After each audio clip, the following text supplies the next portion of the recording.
Okay, thank you for the very kind introduction. I'll just stand here so everybody can see me. Thank you for the invitation. I'm very happy to be here, and also thank you for attending despite the already mentioned holiday. Now, I'm going to talk about the space that Chinese activists still have left online, or how they claim that space. And I'm not only doing big data and machines and algorithms and so on, so I'm reading a lot of stuff. In order to do this properly, you need to read a lot of stuff, and this gives you a little taste of what I found in the corpus that I collected for the talk that I am doing today. Before starting with the sort of the strategies that activists use online to get heard, I'd like to contextualize this by briefly explaining two challenges, or two sets of challenges to you. One set of challenge applies to the censors, to the social media companies who have to censor, because this is what the activists face, censorship. So what makes censorship difficult?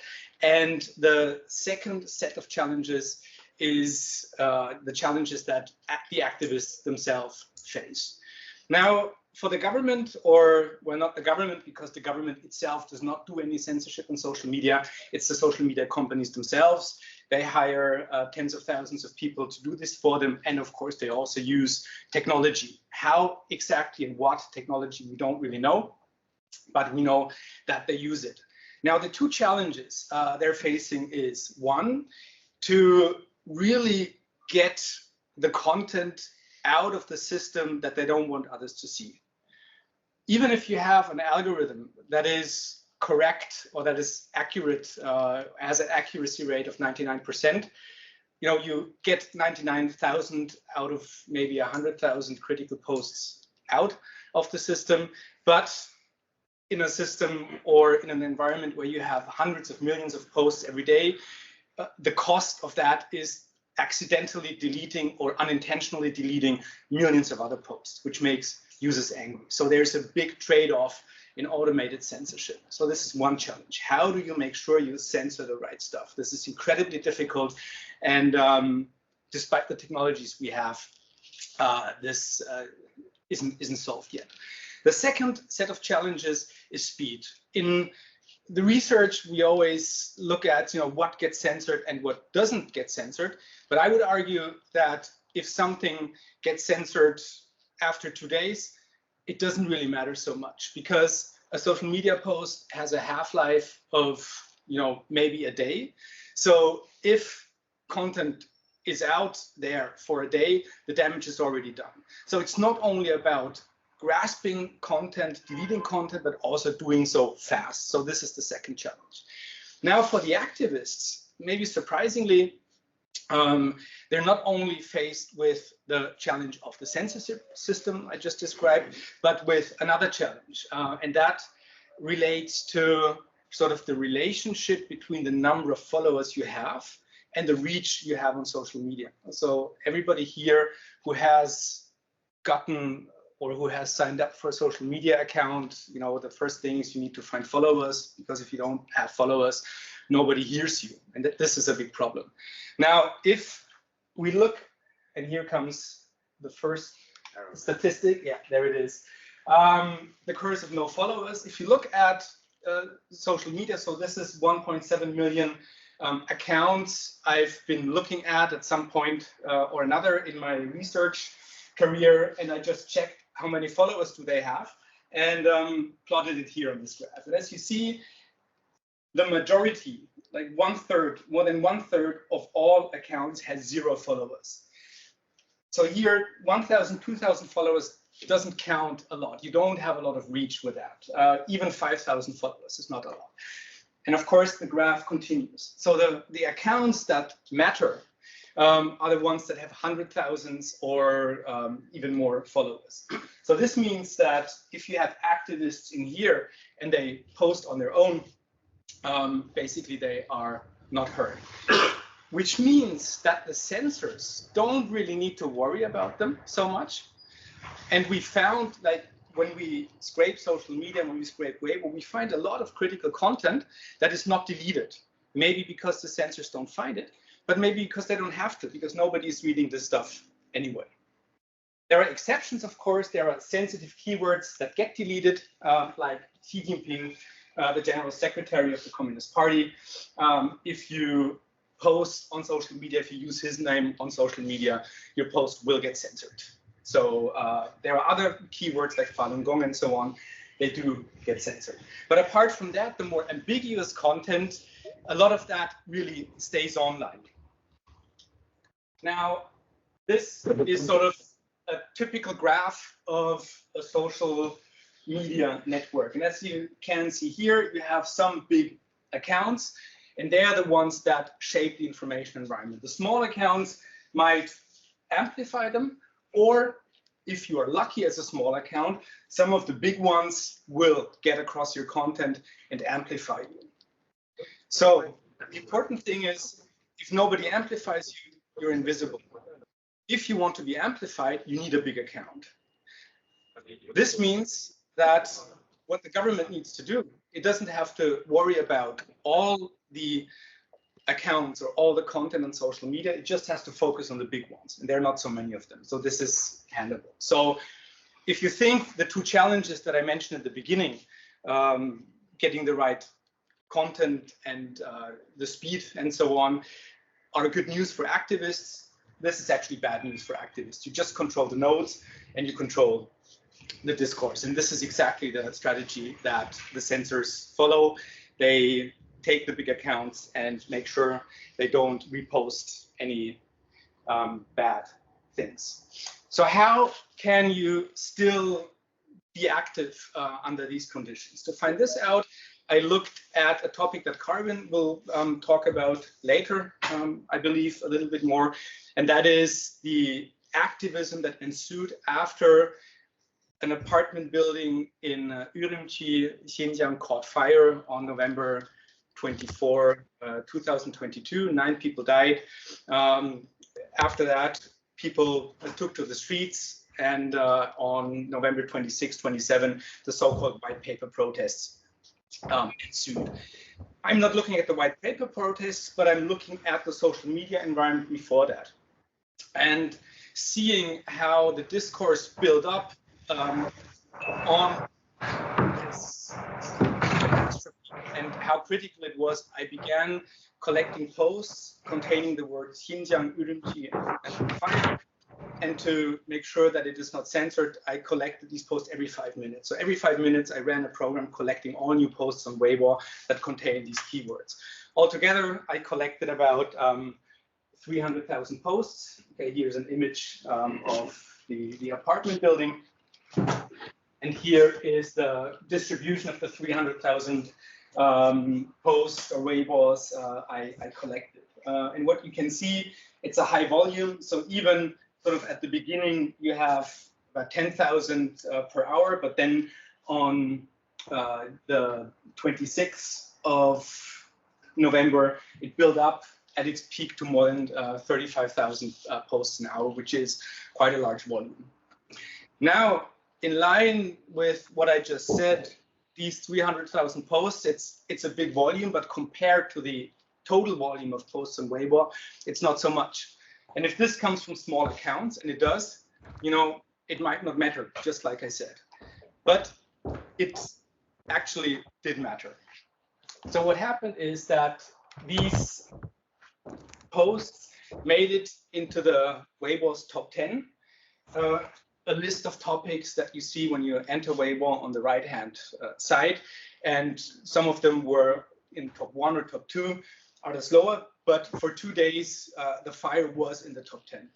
The thing is, when you click on a hashtag, you get this, and you can get, like, this is the standard view that you get, called comprehensive. You see a lot of government posts, but if you go here by time, you see the posts as they come in by time. And it was quite interesting and fascinating to see, refreshing the timeline all the time, how much critical content there was.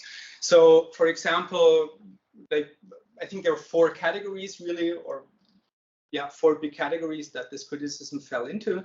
category 1 was the politicization of the pandemic. As you saw on November 26th, you had the big spike. This was when I think it was Xinjiang government said, you know, we basically don't have any cases anymore, so we're going to lift the lockdown.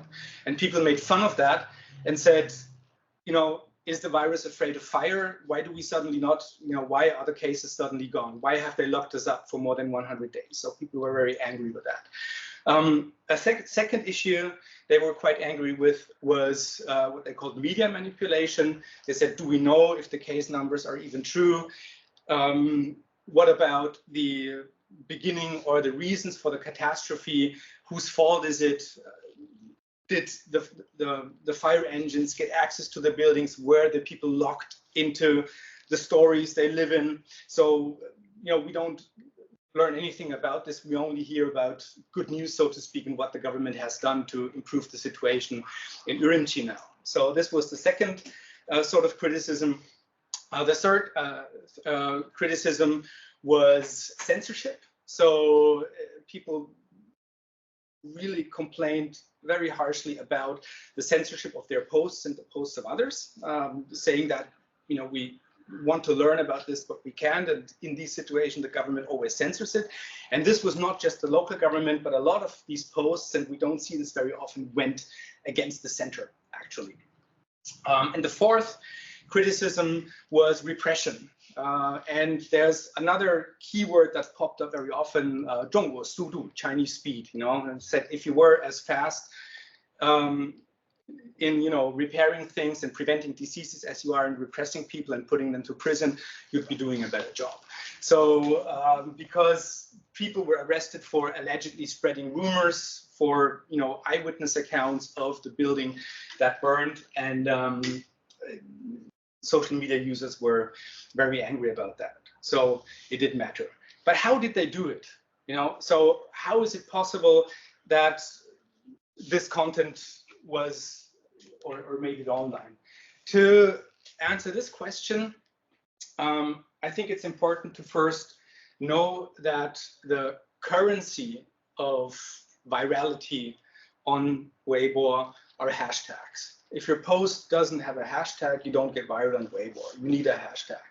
And of course, if you have a hashtag and it gets a lot of traction, it can be censored.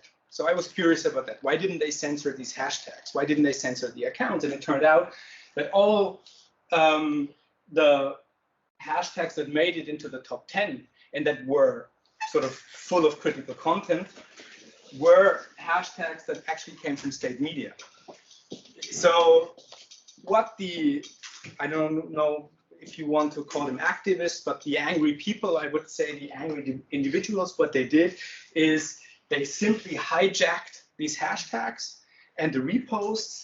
So they reposted official content and added a critical message to it in their quote post, or they added the hashtag to their own post and then wrote something critical about it. And again, you see the numbers here. Very few hashtags are responsible for a large volume of traffic. So basically, the process was that you had a state media hashtag, users used it, propelled it into the top 10, and in that way were able to process the critical content. To illustrate just how, you know, concentrated this action was, and I don't know if it was intentional or not intentional, I plotted the cumulative share of posts bearing the 10 most frequent hashtags. So the biggest hashtag from November 26th has already 40%, and so on and so forth. So the 10 biggest hashtags make for more than 90%. To further give you an idea about the strategy, I plotted it over time. So here you can see this is when the fire started. So before the fire, people used the keyword Xinjiang and Urumqi and so on, of course, when talking about travel or about noodles, delicacies, food, and so on. but they mostly used no hashtag at all. But as soon as the fire started, you can see how the percentage of posts without hashtags went down and the one with hashtags went up. So individuals really concentrated, really zoomed in on these official hashtags and used them to convey their anger.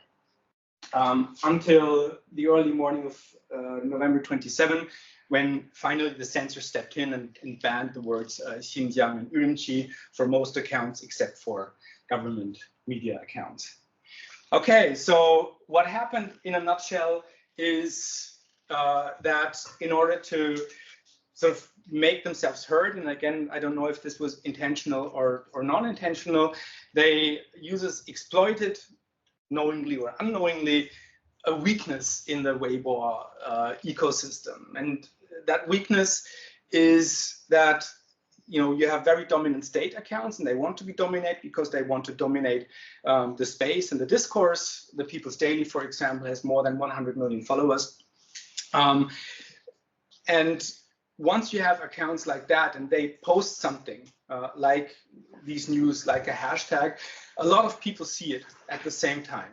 And if these people at the same time also use the repost function or use the hashtags, in a very, very short time, the volume builds up and these posts make it to the Weibo's top 10.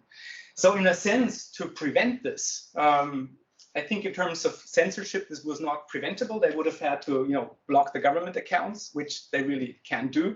They would have had to moderate the timelines, which takes a long time. So I think it really is for the activists an opportunity, and for the state media accounts a weakness, and a weakness that they can't really address, because addressing this weakness would mean losing reach. So to conclude, censorship mostly works in China because most accounts have no reach, and control can be concentrated on accounts with high followers. But the dominance of state accounts on Weibo poses the weakness that content invites hijacking and uncoordinated collective action. And finding out if it is intentional or non-intentional would be very interesting. This drives up engagement faster than the censors can react. And as I just said, addressing this weakness would come at a cost of reach. Also, if you censor too much, you get another backlash. And with this, I thank you for your attention.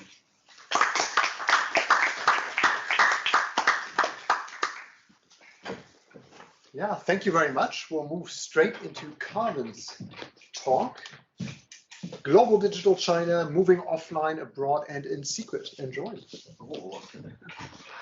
Let me figure out how I'm linked up to my mask. It's very cool to have earrings, but they're not always practical. There we go. So I'll start. By the way, I'm talking here.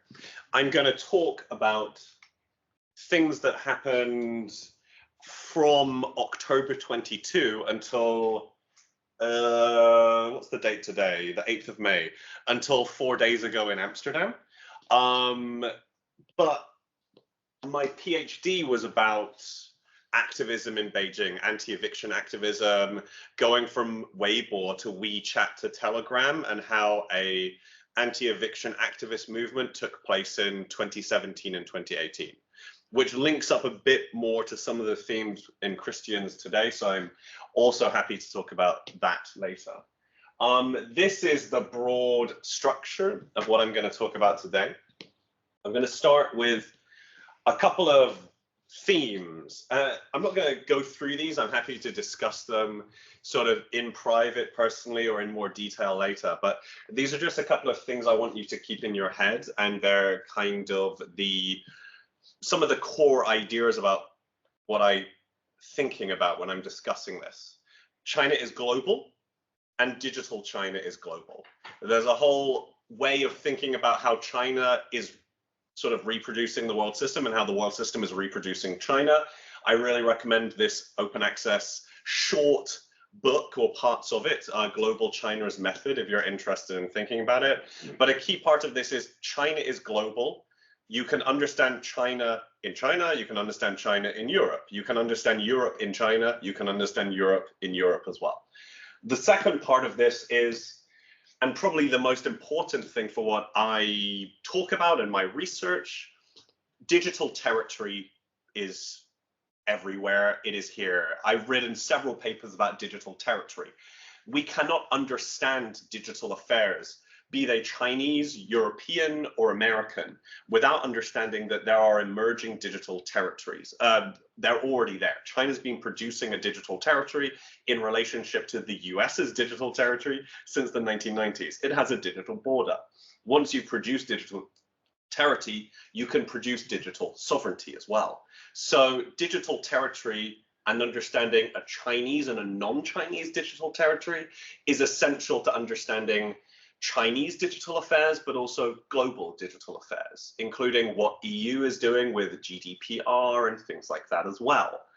And finally, surveillance is everywhere in a sense, particularly digitally. And because of that, privacy doesn't, on the Chinese internet, privacy doesn't really exist. Encryption isn't really there. You're not really allowed to be encrypted from the state. You can be encrypted from your brother or your sister or your boss, but you can't be encrypted from the state. So without privacy, secrecy is the main commodity.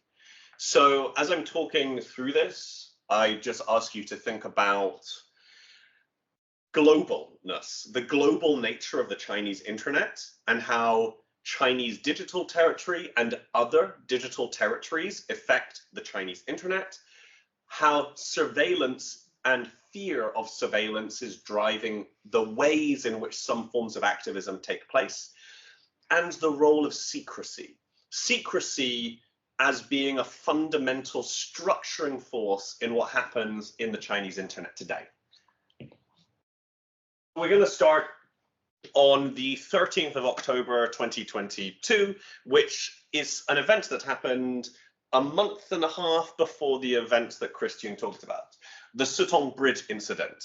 Big public, I'm sure many of you have seen it, big public display of discontent. Is it activism? I'm not sure. One of the things said this: we don't want nucleic acid testing, we want food to eat. It's more catchy in Chinese, of course.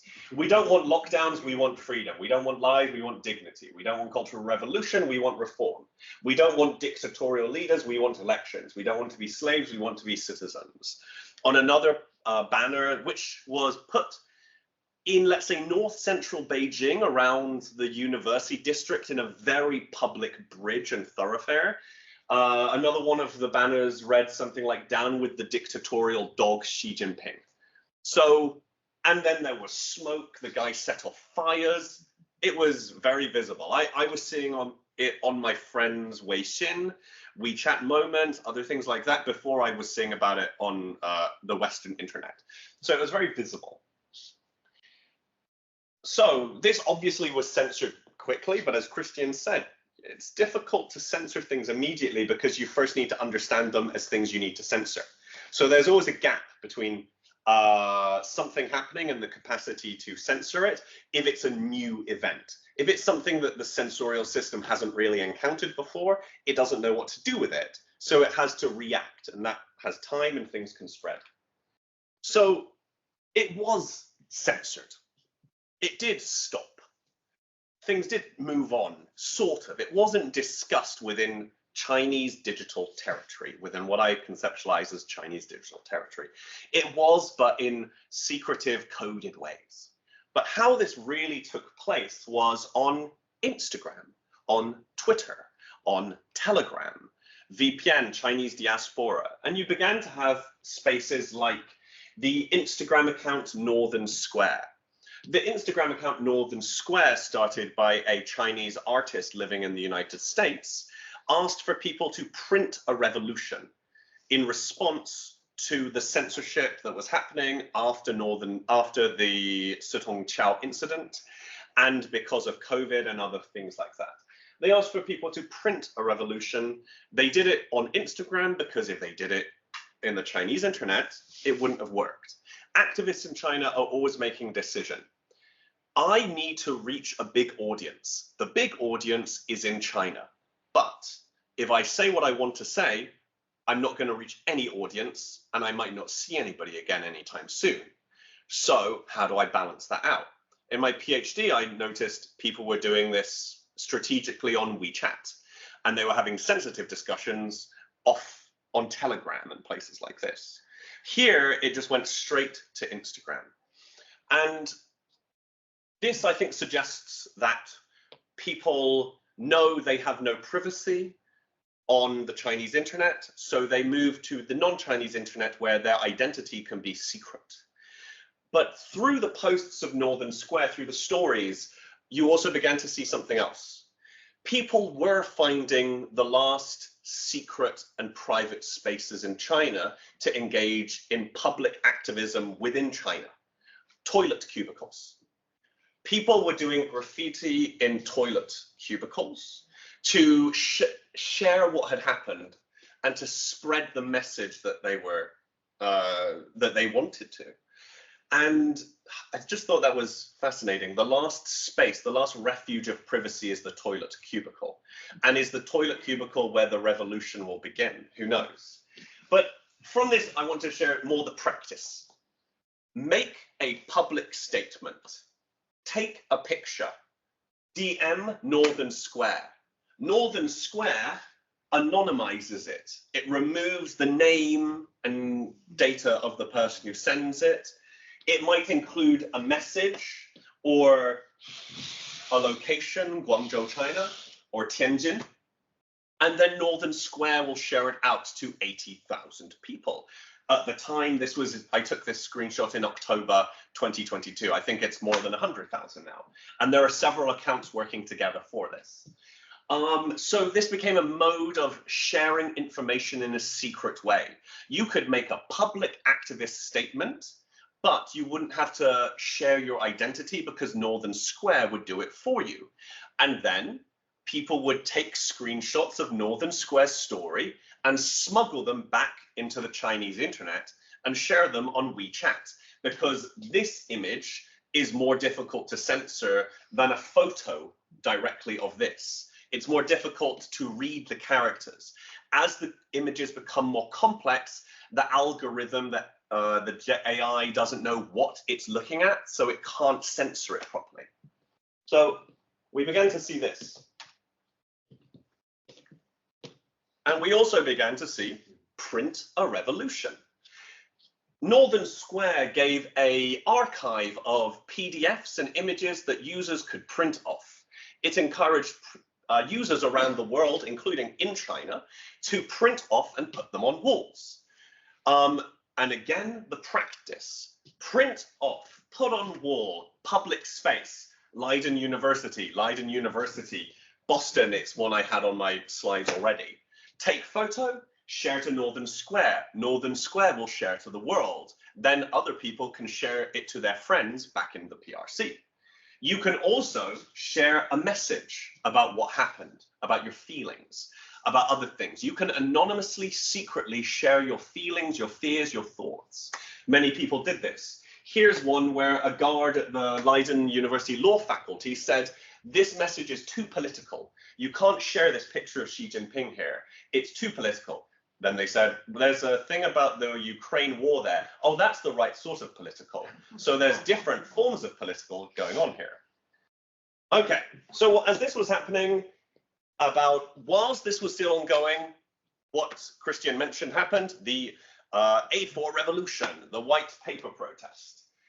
This happened kind of 2 days after the fire in Shanghai, when people were there. And I saw this through Instagram live streaming. Many people there was live streaming the protest on Instagram. I recommend, if you have time, you can watch this recently released documentary on YouTube called Wulumuchi Zhonglu, or Not the Foreign Forces in English. I don't think it's an amazing documentary, but it has a lot of good footage. But this was occurring on Instagram as much as it was happening on Chinese social media. And what I found interesting was people kept using the phrases of the Sitongqiao protest. There was a protest vernacular, of protest language that was emerging within the white paper movement that could only exist if these images, ideas, and motifs and words and slogans were being spread in other ways.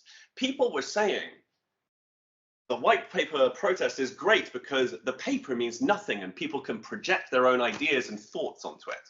That only works when you know what the ideas and the thoughts and the slogans were.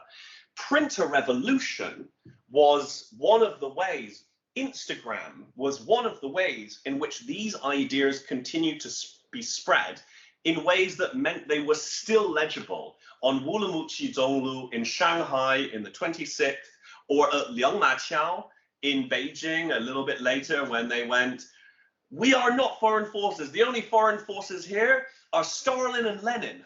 So, you know, these things happened.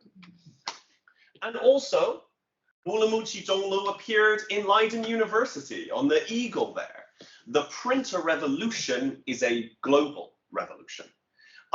Chinese digital activism with the phone, with accounts that help you do this, is global in its nature, but with intermediaries, smugglers like Northern Square, activists' accounts, they enable people to share anonymously and secretly, like they cannot do in Chinese digital territory, to have the first moment of public protest that they've ever had, because they can't do it. They don't feel comfortable doing it in the PRC, but they do feel comfortable doing it on Leiden University campus as long as the law faculty security guards allow them to do it. It allows this to happen, and it can be shared and then shared back into the PRC, into Chinese digital territory. These thoughts, these movements can carry on in Instagram and other places if we enable it, if we allow it. And it supports protest back in the PRC. It enables the white paper revolution, it enables the piece of paper to have a meaning. But it's all about secrecy. People won't do it if they fear their identity will be found, the majority of people. Now, I just want to bring this to an end. I'm really trying to highlight the global nature of this. On Friday last week, I was at Amnesty International with about 70 other people watching a documentary screening of this documentary. It was secretive. You couldn't take your phone in, you couldn't take any device in, you were only allowed to use a nickname. Everything was stored, all data was stored in non-Chinese and encrypted spaces, okay? My friend of 14 years, is one of the organizers. Her co-organizer did not know her name. So there was such fear about this that they wouldn't share names whatsoever, only nicknames. And my friend, who I've known for 14 years, who generally goes by a nickname, who's a student in the Netherlands now, she used a different nickname with him because her nickname is too known, so she had to use a new nickname for this protest, right?